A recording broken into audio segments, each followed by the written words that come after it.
அண்ணாமலைக்கு மோடியிடம் இருந்து வந்த போன் கால். மாறுகிறது அரசியல் வியூகம்.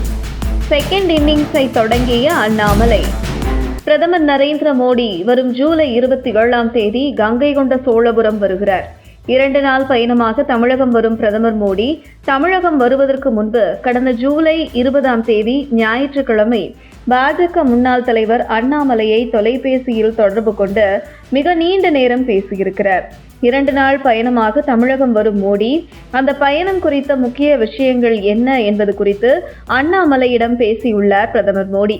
தமிழகத்தில் பிரதமர் மோடி தொலைபேசியில் அடிக்கடி பேசக்கூடிய ஒரே நபர் பாஜக முன்னாள் தலைவர் அண்ணாமலைதான்.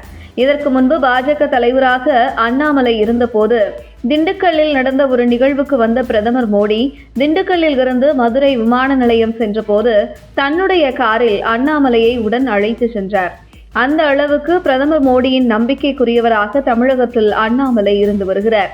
இப்படி பிரதமர் மோடி மற்றும் அமித்ஷா ஆகியோரின் நம்பிக்கைக்குரிய நபராக இருந்து வரும் அண்ணாமலை வகித்து வந்த மாநில தலைவர் மாற்றத்திற்கு பின்பு சில காலம் அமைதியாக இருந்து வந்தார்.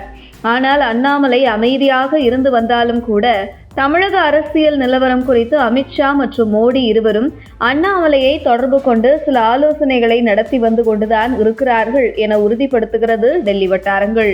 இந்த நிலையில் தமிழகத்தில் திமுகவுக்கு எதிராக மக்கள் மத்தியில் விழிப்புணர்வை ஏற்படுத்தும் வகையில் அரசியல் செய்யக்கூடிய ஒரே ஆள் அண்ணாமலைதான்.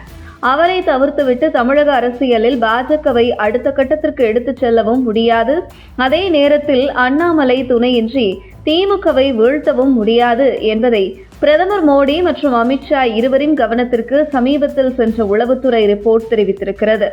இதனைத் தொடர்ந்து அண்ணாமலைக்கு தமிழக பாஜகவில் அதிகாரமிக்க ஒரு பொறுப்பு வழங்கினால் மட்டுமே கட்சி உள்ளேயும் அவரால் அதிகாரம் செலுத்த முடியும்.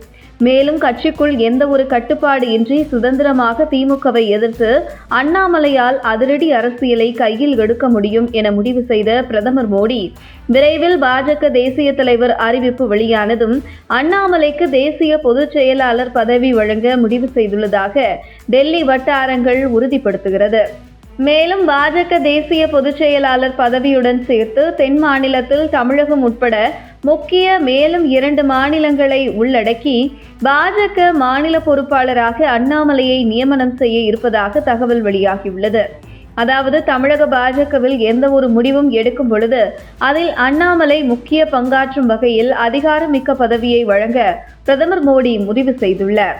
அந்த வகையில் இதற்கு முன்பு எப்படி அண்ணாமலையை சுற்றியே தமிழக அரசியல் சுழன்று கொண்டிருந்ததோ அதே போன்றுதான் இனி வரும் காலங்களிலும் அண்ணாமலையை சுற்றியே தமிழக அரசியல் சுழல இருக்கிறது என்கின்ற உறுதிப்படுத்துகிறது டெல்லி வட்டாரங்கள். இந்த நிலையில் அண்ணாமலை அரசியலில் அடுத்த இன்னிங்ஸை பிரதமர் மோடி கங்கை கொண்ட சோழபுரம் வந்து சென்ற பின்பு தொடங்க இருக்கிறார் என்றும் அந்த வகையில் தேசிய பொதுச் செயலாளர் பதவி அண்ணாமலைக்கு உறுதி செய்யப்பட்டு விட்டது என உறுதிப்படுத்துகிறது டெல்லி பாஜக வட்டாரங்கள்.